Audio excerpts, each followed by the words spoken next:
Je pars donc. Avant d'aller, j'ai demandé au ministre de l'Administration de faire de cette journée une journée fériée payée. Il en a fait. Et j'ai donc pris courage d'aller au Fouta. Vous savez, Monsieur le Président,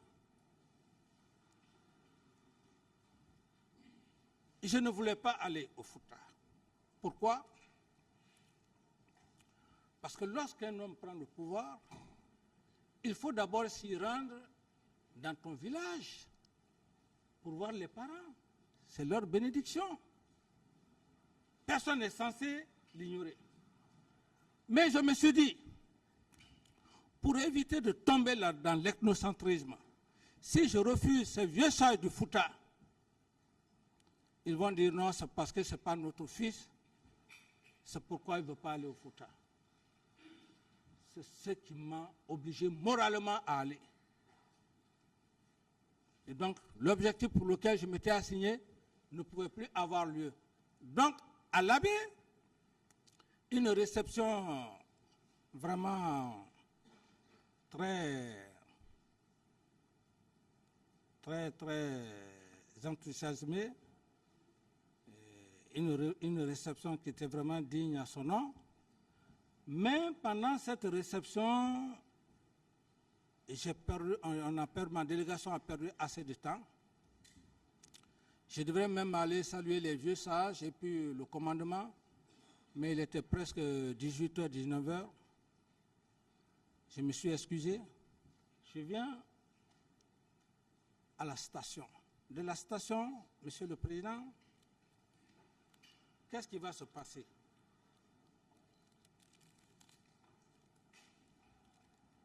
On met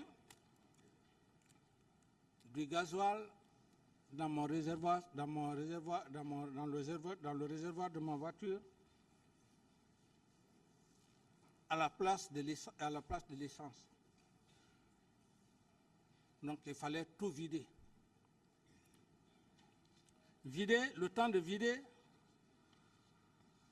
nous sommes rentrés tard dans la nuit du 28, Monsieur le Président. C'est-à-dire tard, 27, on est à la station, on quitte là-bas. Avant qu'on ne vienne à Conakry, il était déjà 0h, ça veut dire on est maintenant dans 28. On rentre aux environs de 0h, 1h, si j'ai bonne mémoire. Alors, Monsieur le Président, on rentre. J'ai vu les vieux sages assis. Parce que avant le voyage, ces vieux sages, en rapport avec le porte-parole des leaders politiques à l'époque, M. Jean-Marie Doré, alors ces hommes, j'ai vu les vieux sages assis quand je suis rentré au salon. Monsieur le Président, tellement fatigué, physiquement, 2 jours vous le faites sans même prendre un bain. Fatigué, mourant, vous ne dormez pas. Je rentre, je vois les vieux sages assis au salon. Je ne pouvais pas tenir physiquement, moralement. Je rentre, je n'ai même pas eu le temps de prendre mon bain, je vais directement au lit. Je dis donc, comme ça, demain le matin, je vais faire ce que je peux. C'est dans cette circonstance, Monsieur le Président, je reste même pas plus d'1 heure de temps. Il y a Feu Joseph Makambo qui est venu. Il est venu, il a tapé la porte. J'ai dit c'est quoi? Il me dit ah, il me dit ce qu'il voit. Il dit que semble-t-il que les leaders politiques veulent faire leur marche. Alors, je me suis dit, bon, certainement, si j'appelais M. Sidya Touré, ça pouvait marcher. Alors, j'essaie d'appeler. D'abord, j'ai demandé, je ne sais même pas à l'époque laquelle personne j'avais demandé son numéro. Je lui ai dit, bon, je voulais appeler un des leaders. Qui a le numéro de Sidya directement? Et puis, j'ai appelé un peu comme M. Sidya. Alors, j'appelle M. Sidya, Monsieur le Président, dans nos conversations. Et M. Sidya me dit non, qu'il est tard. Il est tard et qu'il n'a plus la possibilité, de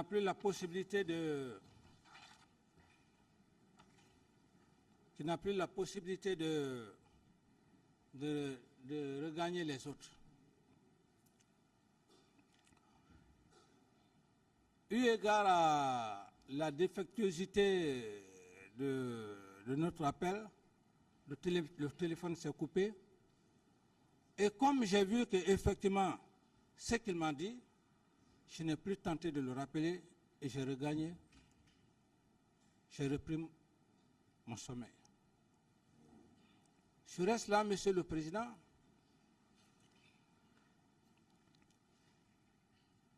Ça, c'est maintenant pendant, parce que j'ai parlé de après. Après, pendant. Puisque pendant, on est maintenant dans 28. Mais sinon, pratiquement, bon, on peut toujours dire que c'est avant même les vrais événements. Par rapport à la circonstance que je suis en train de décrire, on peut dire que c'est toujours avant le 28. Parce que le 28 n'était pas encore là. Avant. Donc, ceci étant, à 11 heures, pendant 10 heures, 11 heures, Joseph Makambo vient me dire, ah, il paraît qu'il y a une grande manifestation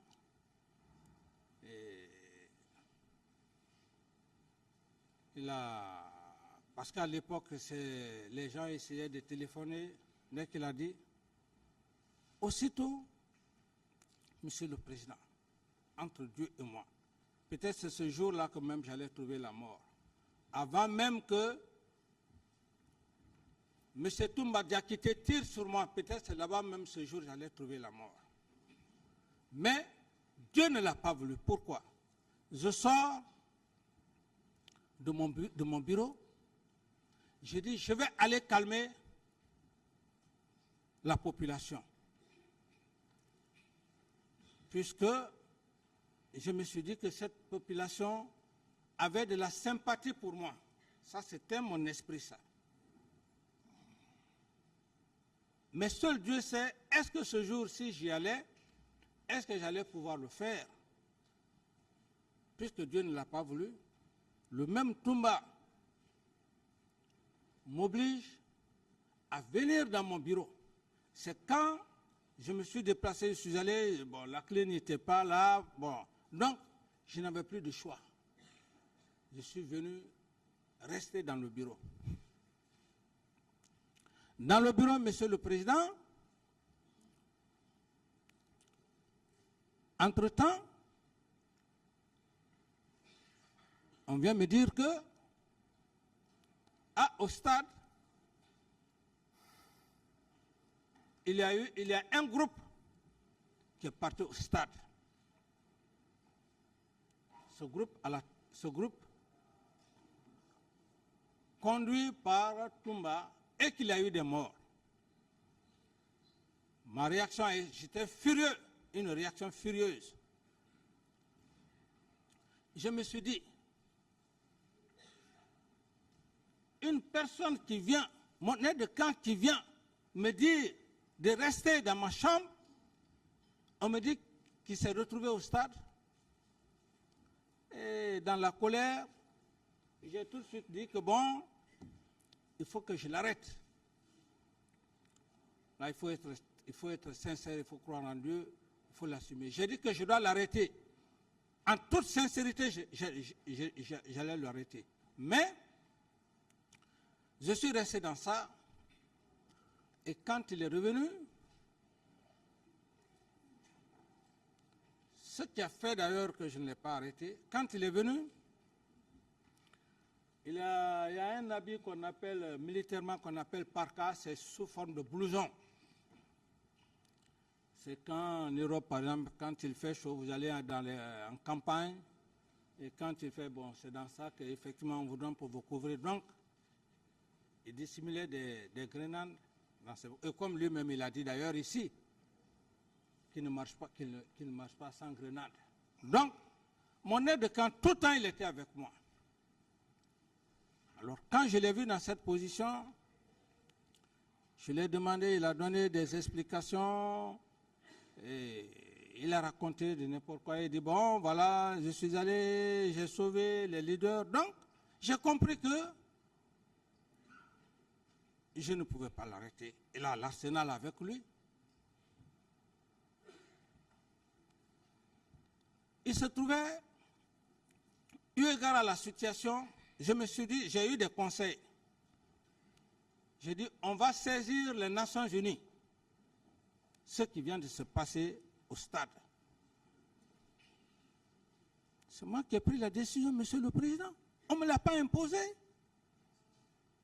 Sinon, il y a beaucoup de situations qui se passent dans les pays. On ne fait pas appel à la CPI ou quoi que ce soit. Mais je l'ai demandé. Pourquoi? Pour une question de transparence. Je fais ça. Je crée une commission nationale, parce que aussi, il y a une commission indépendante et une commission nationale. La situation s'est passée dans notre pays. Il faudrait aussi que les magistrats, avec toute une corporation confondue, essayent de travailler sur le dossier. Donc, j'ai créé cette commission, dans laquelle commission, j'estime qu'il y a eu des magistrats. Ils ont choisi un peu partout et dans les différents corps ceux qui devraient composer cette commission. Cela s'est passé. Alors, Monsieur le Président, ça c'est maintenant après. Ça c'est après. Mais pendant le vrai moment là, c'est là où je voulais sortir, monter dans mon véhicule de commandement pour venir au stade. Parce que les événements étaient déjà là. Mais maintenant, ce que je vous dis, ça c'est après les événements. Donc il faut saisir la commission, il faut saisir l'ONU, l'international, ainsi de suite. Je fais ça et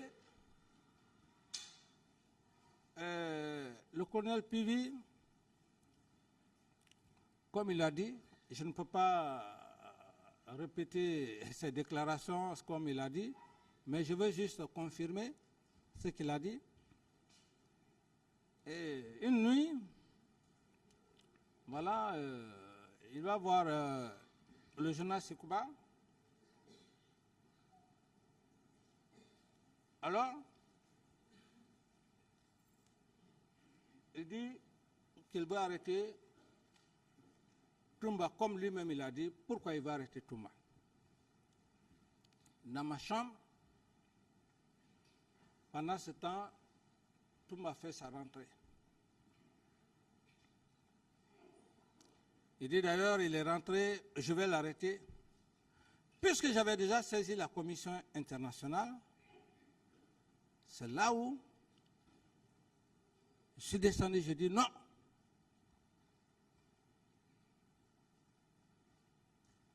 Ça allait être un peu, comment vous pouvez saisir la commission, la CPI, et vous organiser, et en même temps vous voulez arrêter. Ça veut dire que je veux me rendre moi-même justice.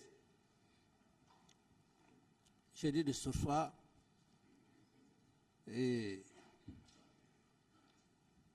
c'est comme ça que ça s'est passé.